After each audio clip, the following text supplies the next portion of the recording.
J'ai acheté toute une boîte pleine de gadgets de cuisine sur Amazon. Le premier que nous allons essayer est celui-ci. Il s'appelle un Zip Slicer. Apparemment, il peut trancher plusieurs tomates, cerises ou raisins à la fois. Alors, regardons cela. Nous avons cet appareil au look curieux.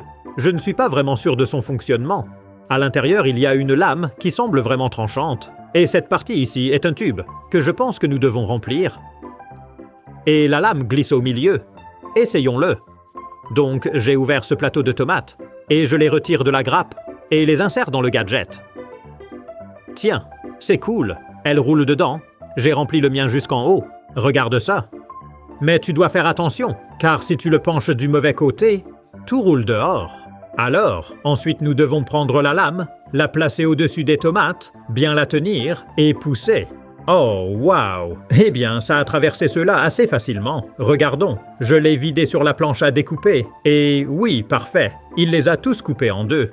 Mais à quel point ça marche avec des raisins? Je l'ai rempli de ces raisins vraiment assez gros, j'ai donné un petit coup pour les aligner, puis j'ai fait glisser le coupeur à nouveau. Vous pouvez voir la ligne de coupe où c'est passé à travers eux, mais si je le vide et j'examine de plus près, nous pouvons voir à quel point cela les coupe de manière inégale. Ce n'est pas vraiment en deux. Celui-ci a coupé le côté.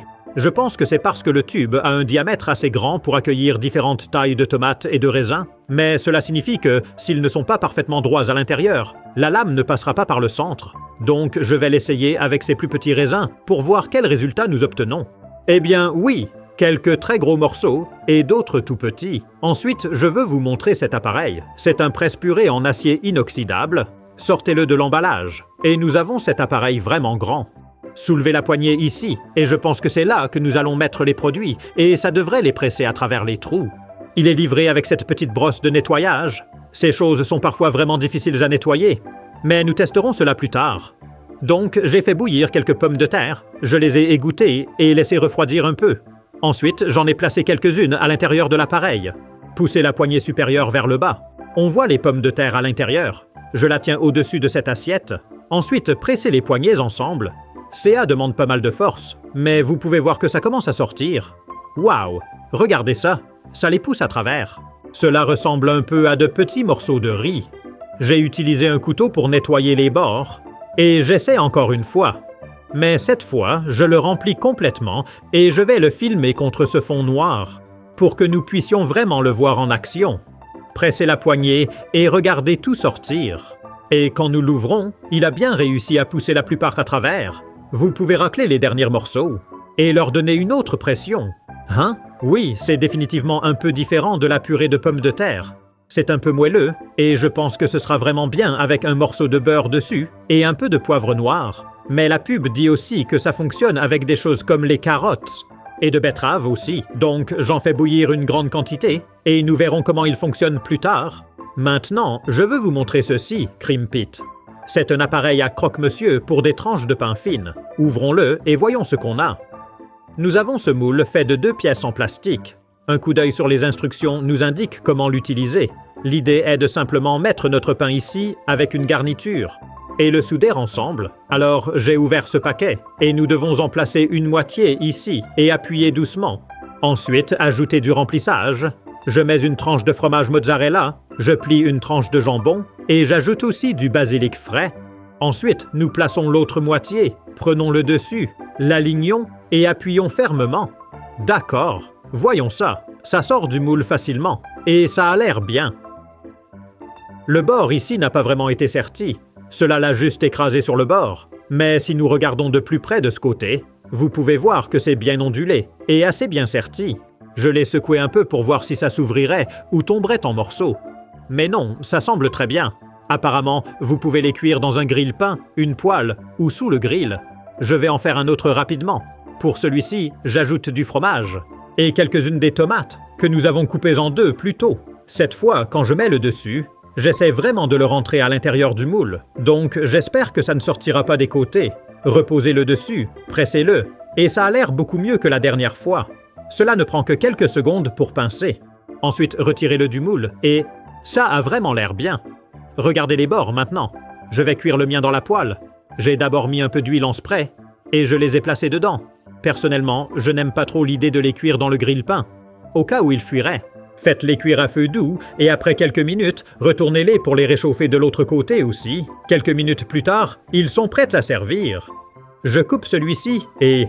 Oh, magnifique! Délicieux fromage fondu et joli, frais tomate.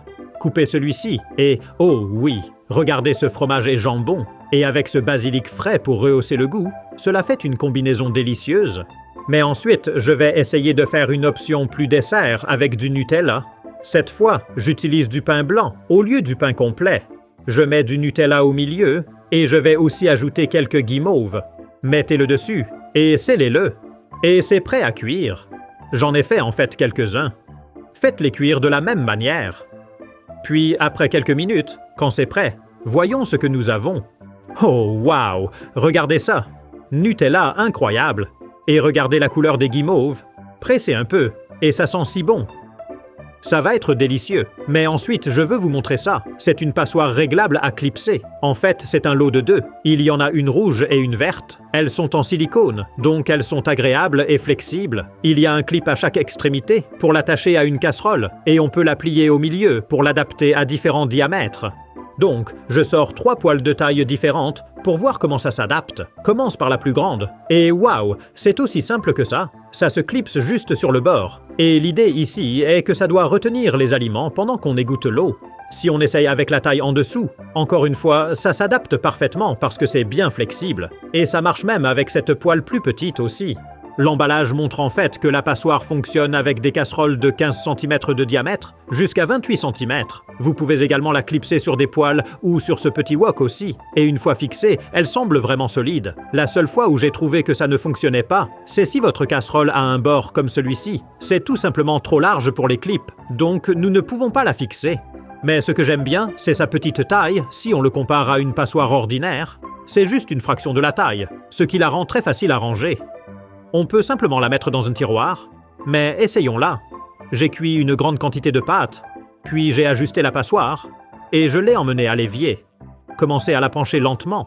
L'eau coule sur le bec, et vous pouvez voir qu'il fait un excellent travail pour retenir la nourriture. Plutôt cool, non? Ça fonctionne vraiment bien. Si je laissais sur cette poêle légèrement plus petite avec des carottes, encore une fois, aucun problème. Quel petit gadget génial! Si vous aimez cette vidéo, vous aimerez probablement d'autres vidéos que je vais bientôt publier, alors assurez-vous de vous abonner pour ne rien manquer. Et voyons voir, à quelle vitesse pouvons-nous développer cette chaîne? Mais maintenant, examinons ceci. Et je suis sûr que vous pouvez deviner rien qu'en le regardant. Oui, c'est un trancheur de banane. Pour être honnête, il semble un peu faible. Et fabriqué à bas prix, pas de la meilleure qualité. Mais voyons comment ça fonctionne. Je prends cette banane de taille moyenne, la pelle, et la place sur la planche à découper. Ensuite, prenez le coupe-banane et alignez-le avec la courbe de la banane. Et une fois que vous êtes satisfait de l'ajustement, vous pouvez l'enfoncer directement. Eh bien, oui, voilà. Et ça a marché. Tranche de banane. Je suppose que c'est moins dangereux qu'utiliser un couteau. Bien que vous n'ayez pas vraiment besoin d'un couteau particulièrement aiguisé pour couper une banane, mais l'effort nécessaire pour pousser tous les morceaux de banane hors du trancheur après l'usage, et ensuite le temps qu'il faut pour le nettoyer, personnellement je pense que je préfère utiliser un couteau. Mais qu'en pensez-vous? Trouveriez-vous cet outil utile? Maintenant, il est temps d'essayer ce presse-purée avec les carottes que nous avons cuites. Je l'ai bien rempli, l'a tenu fermement en main, et a commencé à presser. Tout de suite, on peut voir pas mal de jus s'écouler. Voici la carotte. Oh wow! Je dois vraiment presser fort. Ah, ça a commencé, mais je ne peux tout simplement pas presser plus fort. Si je l'ouvre, on peut voir que la carotte est assez molle, et je peux la presser entre mes doigts. Voici un autre morceau du bol. Je suppose que la carotte a beaucoup plus de fibres que les pommes de terre. Alors, je vais couper quelques morceaux beaucoup plus petits et les cuire encore plus longtemps pour m'assurer qu'ils sont vraiment tendres. Après les refroidir un peu, j'en ai chargé quelques-uns. Cette fois, je ne le remplis pas autant. Et nous allons réessayer. Encore une fois, nous avons beaucoup de jus qui s'écoule. Et voici la carotte. J'ai réussi à en presser un peu, mais cela demande beaucoup d'efforts. Et il semble y avoir beaucoup de jus ou d'eau qui s'écoule. Raclez l'avant et l'arrière. Et regardons ce que nous avons à l'intérieur. Ah ah, il y en a encore pas mal ici. Je vais essayer de le presser à nouveau. Mais non, ça vraiment ne marche pas très bien. Je pense que cela a demandé plus d'efforts que ça n'en vaut la peine avec ces carottes. Mais essayons avec la betterave. Je les ai fait bouillir pendant assez longtemps, et nous allons commencer par en mettre 3 morceaux. Appuyez sur les poignets et oh wow! Le jus de betterave sort en flot. Ça éclabousse même. Il faut vraiment faire attention en faisant ça. Cette couleur rouge profond peut tacher. Vous pouvez voir que la betterave commence à passer. Wow! Ça a vraiment l'air incroyable. Regardez ça. Mais de ces 3 morceaux, c'est tout ce que je reçois. Regardez le désordre que ça a fait sur toute la table. J'ai gratté les surfaces. Je l'ai ouvert, et oui, il y a encore tellement à l'intérieur. Personnellement, je pense que certains de ces légumes ont trop de fibres pour pouvoir passer au travers. J'ai eu beaucoup de succès avec la pomme de terre, mais pas autant avec la carotte ou la betterave. Mais qu'en pensez-vous? Avez-vous essayé l'un de ceux-ci? Est-ce que j'ai fait une erreur? Une chose qui m'a agréablement surpris, c'est qu'on peut la nettoyer facilement avec une brosse à vaisselle normale. Si vous voulez voir d'autres gadgets vraiment cool, comme ces gadgets de cuisine bon marché que j'ai testés, vous pouvez cliquer sur le lien ici. Amusez-vous, prenez soin de vous, et comme toujours, merci de regarder.